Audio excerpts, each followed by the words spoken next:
Parade KPP dan Arif Yohamart. Genre, horor. Judul, Goodbye. Penulis, Teddy Rinaldi. Bab 9. 1014 kata. Oliver mendapati sosok hitam menatap tajam padanya. Sinyal kamera yang dipegang pun dijatuhkan hingga lensanya patah. Dengan cepat, lelaki itu berlari tanpa memedulikan benda yang tergeletak di tanah. Setelah pelarian cukup jauh, Oliver berhenti dan menstabilkan napas yang terengah. Hutan ini menyimpan banyak misteri, sehingga membuat dirinya menyesal pernah menginjakkan kaki di sini. Mentari beberapa jam lagi terbenam. Cahaya berwarna jingga terpancar di ufuk barat. Oliver tak dapat bergerak kemanapun, karena sumber penerangan ada di kamera. Kebingungan, lelaki itu sangat bimbang dalam menentukan arah. Kondisinya tanpa perbekalan dan dilanda rasa lapar seakan-akan membuat suasana semakin lengkap. Oliver pun mencari tempat untuk bernaung serta memilih menanti hingga esok pagi. Perlahan, langit mulai diselimuti awan gelap. Mentari telah terbenam dan digantikan bulan di angkasa. Oliver masih menerka setiap jalanan berliku di hutan Aokigahara. Namun, lelaki itu tidak menemukan tempat untuk beristirahat. Malam semakin larut dan kegelapan pun kembali menjadi sahabatnya. Oliver bersandar di pepohonan, kemudian duduk sambil memeluk lutut. Dalam keheningan, lelaki itu mengitari keadaan sekitar. Larry. Oliver melihat rekannya melangkah meskipun ada perbedaan yang tampak nyata. Sahabatnya itu sehat dan tidak berjalan pincang. Padahal, saat ditinggalkan kakinya terluka dan perih ketika dipijakan. Larry semakin dekat tanpa mengurai apapun di wajahnya. Tidak ada senyuman, sapaan, atau hal lain. Oliver mengernyitkan kening saat mendapati rekannya itu. Wajahnya tampak datar tanpa ekspresi. Meskipun pandangan samar-samar akibat kegelapan. Oliver ingin menyapa Larry, tetapi niat tersebut urung dilakukan. Lambat laun, Oliver menyadari jika sosok yang tengah mendekati bukanlah rekannya. Wajahnya tak mungkin sedatar dan sepucat itu. Larry menyodorkan lengan, lalu mengarahkan telunjuk padanya. Panik, Oliver berlari kecil menyusuri bebatuan di tengah kegelapan. Meskipun tanpa penerangan, lelaki itu menerka-nerka diiringi degup jantung yang tak semestinya. Larry mempercepat langkahnya di belakang. Oliver terus berlari sambil sesekali menoleh. Matanya terbelalak, ketika Larry kini ada di hadapannya. Rekannya itu menatap tajam dan tak menunjukkan keceriaan. Larry. Oliver menggeleng dan tak menyangka jika rekannya sudah mati. Namun, Larry menghilang begitu saja tanpa jejak. Rekannya itu pergi tanpa berucap sepatah kata pun. Oliver menghela napas panjang dan memilih untuk terdiam di bebatuan. Dalam hatinya berharap, bahwa jalan keluar segera ditemukan. Larry telah mati, lantas bagaimana nasib dari ketiga temannya yang sama-sama terjebak di sini? Oliver tidak tahu bahwa Maxine telah mati lebih dulu. Hanya Larry yang baru keluar memberi isyarat padanya. Lelaki itu berharap dua wanita di tenda selamat, sedangkan Red membusuk di hutan ini. Natasha harus kembali menghadapi gelapnya malam. Terhitung tim pemburu hantu telah melewati masa-masa itu 2 kali. Senter dinyalakan wanita itu supaya menerangi keadaan sekitar. Natasha yang penakut berusaha tegar dan kuat menyusuri hutan Aokigahara sendirian. Jalan keluar belum menemukan titik terang.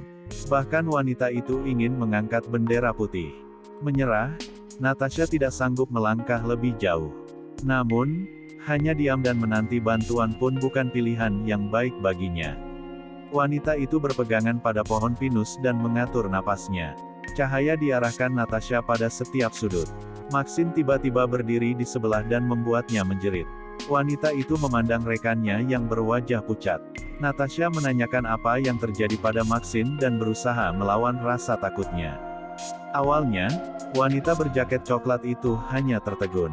Setelah menanti cukup lama, kekasih Red mendengar ucapannya. Maxine meminta maaf pada Natasha, kemudian menunjukkan sayatan di pergelangan tangan. Kekasih Red itu menganga dan menutup mulutnya. Ternyata sahabatnya sudah tewas dengan cara mengenaskan. Maxine memotong urat nadinya dan terpaksa mati, karena tak sanggup menghadapi teror di hutan Aokigahara. Natasha tergugu, kemudian memohon supaya rekannya menunjukkan jalan keluar. Brak, ranting pepohonan terjatuh dan membuat Natasha terkesiap. Saat menoleh, Maxine luput dari pandangannya. Natasha menerangi setiap sudut sambil membulatkan matanya.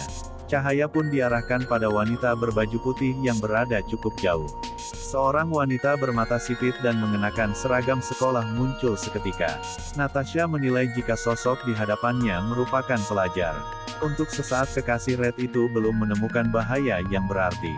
Wanita itu melambai dan berucap dengan nyaring hingga suaranya menggema di hutan.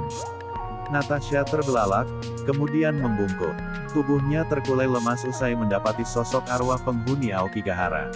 Sambil meremas rambut, Natasha meringis ketakutan. Senter pun terarahkan pada setiap sudut hutan.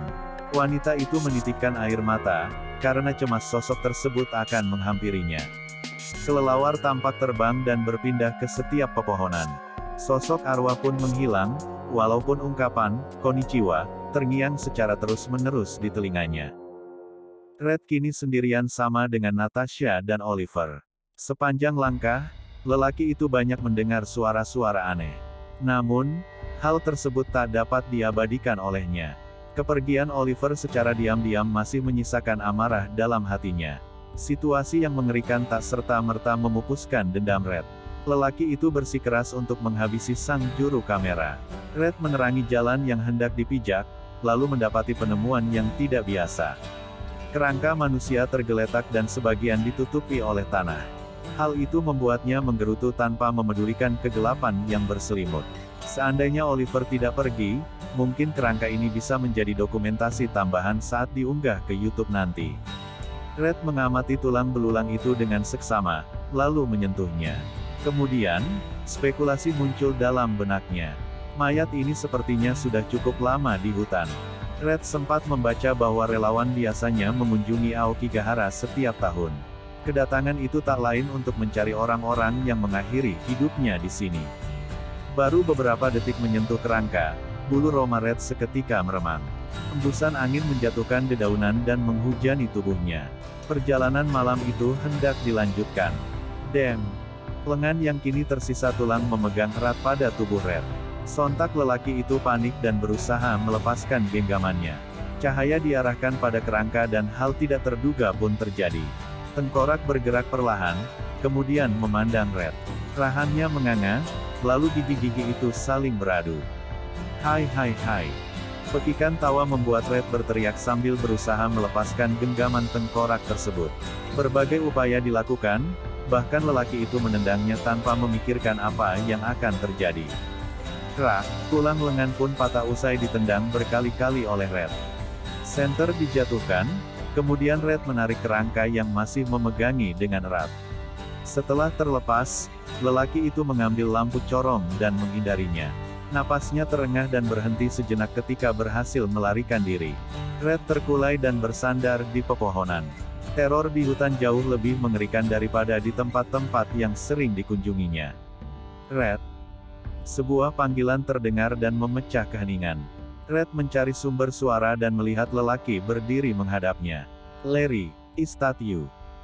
Bandung, tanggal 3 April tahun 2021. Bersambung dulu ya, sahabat Arif Yohamar. Jangan lupa klik tombol like, komen dan subscribe, terima kasih.